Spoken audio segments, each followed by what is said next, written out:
যোৱা ছাত্ৰ সন্মিলনৰ উদ্যোগত চাবুৱা সভাগৃহত আজি আমি চাবুৱা সদৌ অসম মটক যোৱা ছাত্ৰ সন্মিলনৰ চাবুৱা আঞ্চলিক, উলুঙা আঞ্চলিক, আমাৰ দিনজয় আঞ্চলিক, জেৰাই আঞ্চলিক, হাতীয়ালি আঞ্চলিক, আমাৰ দিকম আঞ্চলিক, ৰমূৰীয়া আঞ্চলিক, কাজিকোৱা আঞ্চলিক, চেতিয়াপথাৰ আঞ্চলিক, প্ৰায় 10 বগডুম ভৰলুৱাকে ধৰি 10খন আঞ্চলিক আমি একত্ৰিত হৈ আজি যোৱা 11 আমাৰ আগষ্টত যি সদৌ অসম মটক যোৱা ছাত্ৰ সন্মিলনৰ ডিব্ৰুগড় বাণীপুৰ ভ্ৰমণত আজি মটক জনগোষ্ঠীটোৰ 5টা সংগঠন একত্ৰিত হৈ একেডাল এনাজৰীত কাম কৰিবলৈ ওলাই আহিছিলে। ওলাই আহিছে আমাৰ এখন খুব সুন্দৰভাৱে সভা জনগোষ্ঠীক আজি আমাক মেইন কাৰণ হ'ল আমাৰ জনজাতিকৰণ। আমাৰ 1940 চনত জন্মগত মটক জনগোষ্ঠীক আমাক কিন্তু এতিয়ালৈকে জনজাতিকৰণ দিয়া নাই। আমাৰ আগত 15 বছৰ কাল কংগ্ৰেছে চৰকাৰ গঠন কৰিলে, AGPয়ে কৰিলে, এতিয়া প্ৰায় 10 বছৰ আমাৰ বিজেপিয়ে চৰকাৰ গঠন কৰিছে। বিজেপি চৰকাৰ সন্মানীয় অসমৰ মুখ্যমন্ত্ৰী হিমন্ত বিশ্ব শৰ্মা ডাঙৰীয়াই আমাক কথা দিছিলে যে আজি এবছৰৰ আগত 6 মাহত আমাক জনজাতিকৰণ কৰিম বুলি। মটক মৰাণক অতি সোনকালে জনজাতিকৰণ কৰিম বুলি দিছিলে, কিন্তু আমাক তেখেতে ঠগিলে। তেখেতে মিছা কথাৰে আমাক ঠগি আছে। এতিয়ালৈকে কিন্তু আমি জনজাতিকৰণ নেপালো। সেই গতিকে আমি কি কৰিম? আমাৰ উপায় নাইকিয়া হ'ল। আমি যিমান মটক জনগোষ্ঠী আমাৰ দল সংগঠন আছে, আমি 5টা সংগঠন একত্ৰিত হৈ আমাৰ এখন সুন্দৰ সভা আমাৰ আয়োজন কৰি আমি সকলো মটক জনগোষ্ঠীৰ লগতে সকলো মটক জনগোষ্ঠীৰ দল সংগঠন একত্ৰিত হৈ আমি আমাৰ কাৰ্যসূচীসমূহ আমি সিদ্ধান্ত হাতত লৈছো। যিটো সিদ্ধান্ত আমাৰ আছে, আমাৰ আজি 16 আগষ্টত আমাৰ প্ৰতিখন জিলাতে ধৰ্মগত অনুষ্ঠান আৰু 13 ছেপ্টেম্বৰত আমাৰ প্ৰতিখন জিলাৰ ৰেল অৱৰোধ, 27 ছেপ্টেম্বৰত ডিব্ৰুগড় মোহনবাৰী বিমানবন্দৰ অৱৰোধ আৰু 4 অক্টোবৰত আমাৰ 100 ঘণ্টীয়া আমাৰ অৰ্থনৈতিক অৱৰোধ।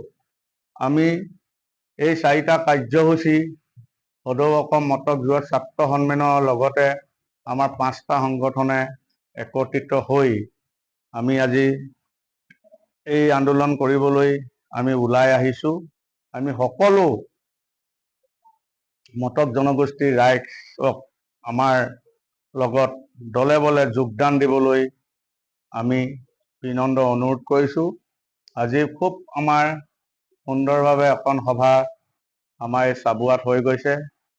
ইয়াত আমাৰ প্ৰায় 200 জনেৰো অধিক আমাৰ যি 10খন আঞ্চলিকৰ সভাপতি সম্পাদকে প্ৰমুখ কৰি সমূহ সদস্যবৃন্দ আজি মত বিনিময়ত হৈ তেখেতলোকে আমাৰ যি আন্দোলন কাৰ্যসূচী সফল কৰিম বুলি কথা দিছে।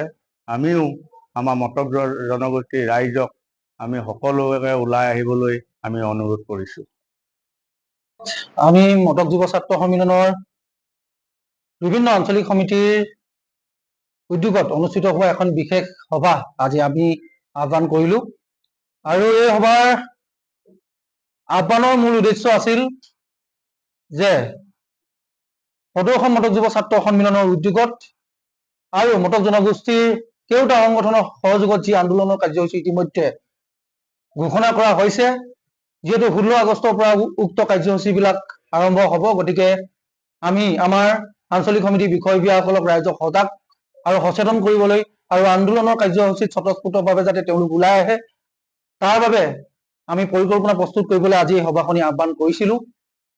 আৰু ইয়াৰ লগে লগে আজি আমি কেইটামান গুৰুত্বপূৰ্ণ সিদ্ধান্তও লৈছো।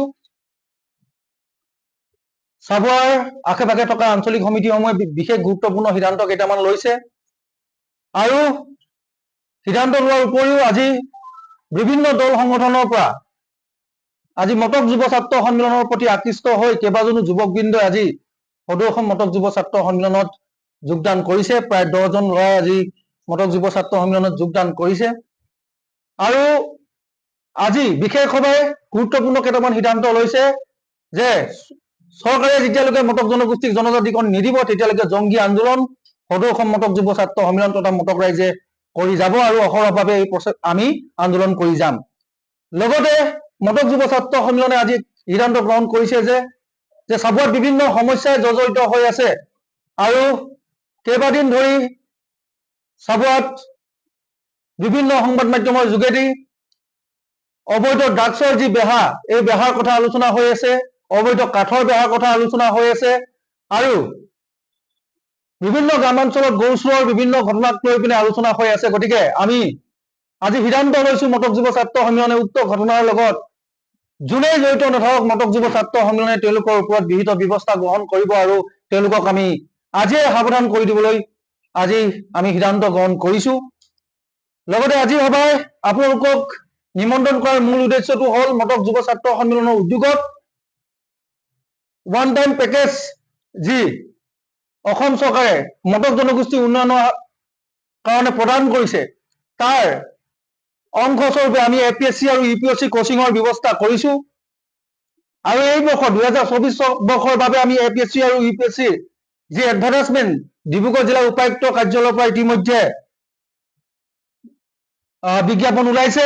গতিকে মটক জনগোষ্ঠীৰ যাতে প্ৰতিজন ছাত্ৰ ছাত্ৰীয়ে যাতে কথাষাৰ আপোনালোকৰ সংবাদ মাধ্যমৰ যোগেদি গম পায় আৰু তেওঁলোকে যাতে উচ্চ শিক্ষাৰ বাবে তেওঁলোকে আবেদন কৰে তাৰ বাবে আপোনালোকে প্ৰচাৰ কৰিবলৈ আমি অনুৰোধ জনাইছো আৰু মই আপোনালোকক জনাই দিব বিচাৰিছো যে অফলাইনো আপোনালোকে এপ্লিকেশ্যন কৰিব পাৰিব, লগতে অনলাইনো আপোনালোকে এপ্লিকেশ্যন গ্ৰহণ কৰিব পাৰিব আৰু আমি যিহেতু 8 মাহৰ কোচিং আমি প্ৰদান কৰিম, কণ্ডাক্ট কৰিব DC অফিচ আৰু গতিকে মটক জনগোষ্ঠীৰ শিক্ষিত ছাত্ৰ ছাত্ৰীসকলে যাতে APSC আৰু UPSC কোচিঙৰ বাবে তেওঁলোকে আবেদন কৰে তাৰ বাবে আমাৰ তৰফৰ পৰা অনুৰোধ থাকিল আৰু বিশেষ নকওঁ আজি সাংবাদিক বন্ধুসকল আৰু মটক যুৱ ছাত্ৰ সন্মিলনৰ সমূহ যুৱক বৃন্দ উপস্থিত থকাৰ বাবে সভাখনি সাফল্যমণ্ডিত কৰাৰ বাবে সকলোকে ধন্যবাদ জ্ঞাপন কৰিছো।